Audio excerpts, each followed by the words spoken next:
So, my name's Levon. My name's Ozzy. And we're gonna be doing an era, like an era comparison for rap through 80s to 2020s. Just comparing each era's, seeing who, the most influential artists and our most favorite artists. We've got 5 individual segments. Let's go. Let's go. We'll start off with our first real segment. So we're gonna start off with the era of 1980s versus the 1990s. I mean, obviously we're not born in the 1980s, 1990s, but we both listened to it, so we'll go through. What should we start in 1980s? 1980s. Let's start off with the birth of rap. Yeah, sure. Let's Keep that little B reference. Alright, cool.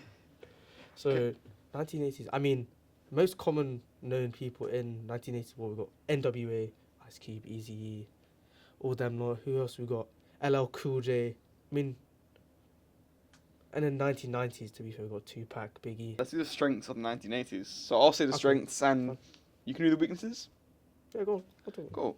So the strengths we've got: it invented the culture of rap.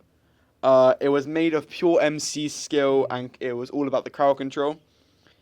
DJs were the complete backbone of the 1980s. We'd have people running pirate stations, just like opening for some artists, going to the club, doing what they do best.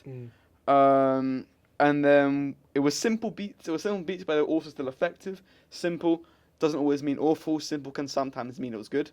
Yeah. And then the final strength, I'd say, it was very complex delivery, like, because it was just starting out. It had a complex delivery of like the lyrics. Yeah. Some of the weaknesses could be that there was limited production. Not many people knew about it. It was kind of a subgenre. Not many people knew about it. It was way less mainstream than it was today.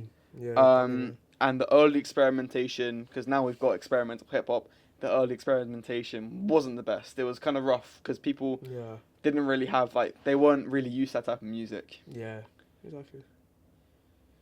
But still, it was the upbringing. It was great. It is the start of rap. I mean, let's go on to the 90s and then we'll compare afterwards. Yeah. 1990s, the golden age, bro. Yeah, exactly. So I'll start off with strengths this time. I mean, similar to 1980s, but now as we kind of gradually went on, lyricism and like storytelling, like East versus the West albums, it was kind of more prominent and stuff. You got actual artists like criticizing like other artists. I mean, we could do Tupac versus Biggie. I mean, that kind of war between them two, them going at each other, but also like criticism on like political stuff. You got like more artists talking about police violence and stuff, going into depth. I mean, that was sick, and that's where we are in today's age. How artists have like taken that and are still following that same structure. Exactly, and the albums from the 90s are still as timeless as they'll ever be. Yeah, exactly. I mean, there was like a balance of like street music and kind of like consciousness, so like people's own thoughts, but then also people's upbringings. I mean, mostly in America, like Compton and stuff, or the most dangerous areas. I mean, you got artists talking about real life things. I mean, and like background of their lives and stuff, family wise, and all that. So, I mean, that's where we are today. That's all artists follow the same structure, and it was kind of built up from mostly the 90s. And then obviously, as said prior to this, there's always weaknesses alongside strengths. Yeah. Some of the weaknesses alongside, there more people started gatekeeping rap, so it wasn't reaching the audience it deserved to reach. Yeah. There was like not as many lanes as there are nowadays for people like with the 80s. Experimental hip hop rap wasn't as good as it is nowadays. Yes. And then, would you like to say some of the key names? I mean, for those who don't really listen to rap music and want to be tapped in, I'm sure you'll still know. I mean, you got Nas, obviously beats, lyricism, Biggie and Tupac. I would probably say the two most influential artists in the 90s, and rest in peace to them, obviously dead. Yeah. Then you got Wu-Tang Clan, obviously Outkast, and NWA. Now let's go through comparison of what we think. What era was better? I mean, influence to now 1990s is more similar to 2000s and stuff. But personally, I think it's a little bit biased because of my dad. I think he was more of an 80s boy, 80s head. So as I was growing up, I was obviously shown more NWA, KRS-One, LL Cool J. I mean, other artists as well, like Rakim, and then like Run DMC as well. I think, I don't know why, I feel like the beats were a little bit less, more like, I think they were more hard-hitting, heavy, and I think, forget lyricism, I mean, lyricism plays a huge part, but Yeah. I think, from my opinion, I think 80s was more fun. I Yeah. think 90s obviously is quite similar, but I think personally 80s, I think NWA plays a huge role. Yeah, I'd have to agree with you there completely. The 80s, as we know, is the birth of rap. Yeah. It's the start of one of the best genres today, arguably the best genre today. Yeah. It like Navon said, there's so many famous names. There's great people who are a part of it. But as you've all said, 1990s was a great era. Like you said, the beats are the beats are better. You've got Nas, Biggie, Tupac, Wu-Tang, and Outkast, NWA. It's great names, but I'm gonna have to say the 80s, as it was the birth. Yeah, exactly. It was the birth, and then what it is today. Yeah, exactly. That was our first segment on 80s and 90s. I think next 2010s. Exactly. Segment 3, 2000 versus 2010s. This is a little bit biased again because we are Yeah, 2010s exactly. born. So I think this is more our one. I mean, come on. More our specialty. Exactly. I mean, I'll start on 2000s. Mm. Talk about strengths. Aussie hit weaknesses. I mean, strengths. Streaming changed everything. Like I said, in 80s and 90s, wasn't many to me streaming platforms for music to reach certain, and also like genre like blending like exploded. Rap became fully global. Like everyone knew about rap and stuff. I mean, even though it was already known, but it was much more global. But also, I think from the progressions of 80s and 90s, building up this kind of influence, 2000s definitely took all that influence and put it on a plate. I mean, you got people like Kanye, Kendrick, Jay-Z. I mean, come on now. Yeah. Do I have to say any more? Exactly. And then obviously, like I've been saying, with alongside strength there are obviously weaknesses. Yeah. We've got radio politics. The industry was getting controlled and being more censored. And there were fewer independent parts. Like people wouldn't be able to reach as much as they were back then because it was mainly like groups, like rap groups, for example. But it still is great. It's a great era, one of the best eras. But yeah, and there were quite a few. You've also got the likes of 50 Cent as well, the number one troll. And then you got Jay-Z. Yeah, exactly. Lil Wayne, Kanye. That's Yeah. it. I'll start now with 2010s. See, 2010s. We are, yeah. Before we talked about this podcast, we were just chatting normally, and we said, "What's our favorite era?" No hesitation. 2010s. The amount of projects released by our favorite artists, honestly, was through the roof. Like, it's one of the greatest series. And you got strength with the likes of the streaming changed everything. SoundCloud and DIY took on, like, peaked massively. There was, like, the genre blending, like I've been saying, the alternative hip-hop, experimental hip-hop. It took off completely. And then it started to become a global genre. Yeah. And then the key names we've got Kendrick Lamar, Drake, J. Cole, Future, and Travis Scott. Jack Webster. The GOAT, man. Actually is the GOAT. That's what I have to say. And then, I guess you got to take my role. I'll take the weaknesses. I mean, there was like oversaturation, kind of shorter attention spans, and less emphasis on bar. Arguably, I would say, in my opinion, Kendrick Lamar is my favorite rapper of all time. Really? Yeah. I think with lyricism, he followed a lot from the 80s and 90s. Talking about political and like the economic state of the world right now. But if you got that reference, you got it. But and also I think sound wise, I mean albums come on, Good Kid, Mad City, Pimp a Butterfly, those two albums in itself. Out anyways. But before we move on, what era is better, the 2000s or 2010s? I think you know what we're all gonna say. I think hear me out. 2000s is a better era. Mm. Actually, why am I? See, but that's the thing. I think 2000s is a extremely strong era, but I think probably most because of Kanye West. I think Kanye was Yeah. actually like at the top in 2000s, but my favorite is personally 2010s. Yeah. I mean, come on, I have to completely agree with Drake. you there. Kendrick, Kanye, Future, Trap, Travis Scott, Birds in the Trap singing at night, Rodeo, Astroworld.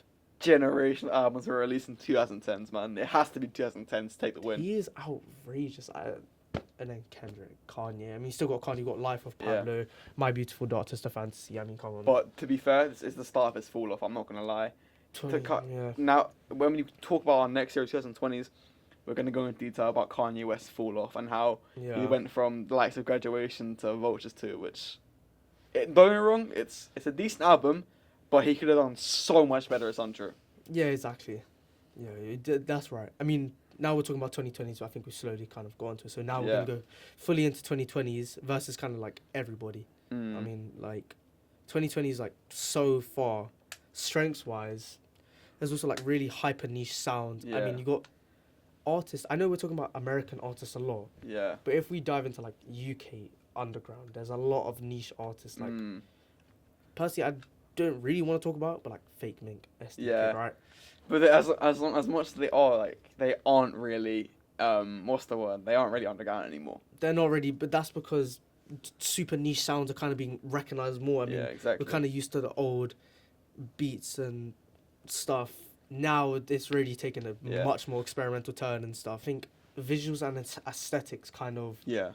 are more king now. Let's go through artists in kind of 2020s. Yeah, I key mean, artists. the thing is, the artists have they've stayed the same. 2010 artists have continued to release. All right, now the key artists. So we got the likes of Playboy Carti. Then we've got Lil Baby. I mean, Lil Baby Yeet. We don't really listen to him, but experimental sounds kind Yeah. of not as similar. Nowhere near similar to And 90s. then some artists who've been like released here. You got the likes Yeah. of West Side Gun. Yeah, Great artist, one of my favorites personally. exactly. Big up North, putting me on. Thank you, man.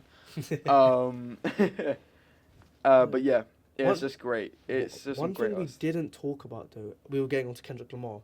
We did not talk about Kendrick and Drake. Oh yes.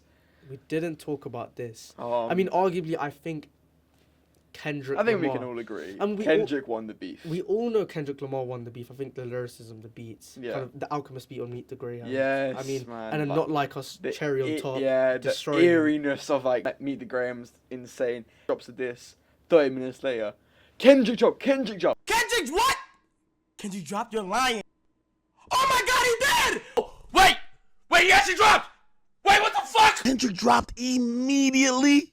No fucking way. It was kind of a surreal feeling. Yeah. I mean, you got Kendrick Lamar dropping Mr. Morale and the Big Steppers in 2022, which is a more touching album, and more softly spoken about his family and his kind of affairs and stuff and life. And then you got Kendrick going disgustingly crazy in 24, just Yeah. dissing the man, Aubrey Graham. I mean, it was just such a change. It was just like, Yeah. what the hell? But I personally, my favorite diss from Kendrick was Euphoria. I that was think great. I think the whole beef Euphoria. I mean, you got Hearing- the beat switch change. I mean, Yeah, hearing that song, like the 3 beat switches in one song, generational. Yeah. And hearing that song live, like up on the screen when it's like lies about me, truths about you. Oh, it was like it was like a game. crazy. It was like a game. Yeah, I was. think yeah. It was like the final boss fight. You could argue, Exactly. man. I mean, I think Kendrick Lamar, I think, kind of dominated the 2020s. Yeah. I mean, I think Mr. Morale and the Big Steppers personally is my favorite Kendrick Lamar album, which I think it's extremely underrated. People don't rate it, Yeah. but it follows lyricism and also sound of like. Yeah, I mean, I kind of agree with you there, but also I think my favorite, and it's been my favorite, Good Kid, Mad City. What about Drake? What about his disses? What would you say his favorite? See, the thing is, best diss. In the beef, I think I mean Drake's best song in the beef. I would probably say Family Matters. I mean, you got 3 beat switches. I don't know. I mean, I'd say push-ups to be fair, but yeah, it's just like, as much as I like both of them, Kendrick definitely swooped that beef up. Like, Yeah, Kendrick Lamar going and performing at the Super Bowl halftime and performing not like yeah, and just Super like Bowl's the completely mo- ripping into Drake. I mean, come on, Kendrick Lamar. I mean, the thing is, we haven't talked about Drake that much. I think Drake is still my second favorite artist. And Yeah, fair enough. all beef aside, I think Drake is the most kind of influential artist of the 2010s, kind of 2000s. Yeah, honestly, I'll agree. I'd say old Drake, like 2020, 2000 Drake, is better than current Drake. I'm not gonna lie. Yeah, obviously. Like some Sexy Songs for You, it was a good album, but it's not as good as the likes of Take Care, for No, example. you got Nothing was the same views in 2010s. Take Care. Iceman coming soon. I hope so. Excited for that. Well, we don't know when this. Exactly. It's gonna be but, another I Am Music, bro. Yeah, hopefully this year. Yeah. But I think let's go through what we think's better. 2020s. Oh, we haven't done a week yet of the 2020s. You know, we'll forget. I don't think we even need to. Really? We've gone through. Yeah. We've kind of gone. I mean, through. one main weakness is that it's mainly built up on trend chasing, like people chasing like the trends. Yeah, social But- media yeah. influences kind of from social media going onto one artist. People kind of criticize an artist based on social media. Yeah. People don't have their own kind of opinion anymore. Jack Boys 2 2020. Mm. I still think it's an underrated album. Yeah. I agree. mean, being a little bit biased from a Travis Scott fan, Yeah. obviously we're gonna love it. D1 Travis Scott But- Glazers. I'm not gonna lie about that. I'm gonna put my hands up and say Yeah. I'm a Travis Scott Glazer. I don't care Same what here. anyone says. Travis Scott is the one person that I would always go to a concert for. Like some artists, I'd go once for sure, maybe twice. Mm. But Travis Scott, just that production, the production standard is insane. It is genuinely insane. He's just unbelievable. Yeah. I mean, God, like he works with alongside like Mike Dean. Yeah, worked with Kanye. goated producer, man. I mean, come on, his sound, it's Oh, the synth god himself, synth bro. god. And you've got Travis Scott. Yeah, over them, just the psychedelic, Psychedelic rap. rap. Oh, but I mean, yeah. this is just a start. And This is the start, hopefully not the end, but it Yeah. could also be the end. So that's all for now, but Yeah. thank you so much for watching, Thank you very everyone. much, yeah. Bringing back the YouTube outros, thank you so much. Yeah, feel free to leave feedback if I'm gonna post any, I'm not sure. And then Probably will. hopefully we'll be posting more Hopefully. on different Hopefully topics. we will. I mean, but Yeah. that's the end of that. I've Thank been you. Ozzy. Nirvana over here.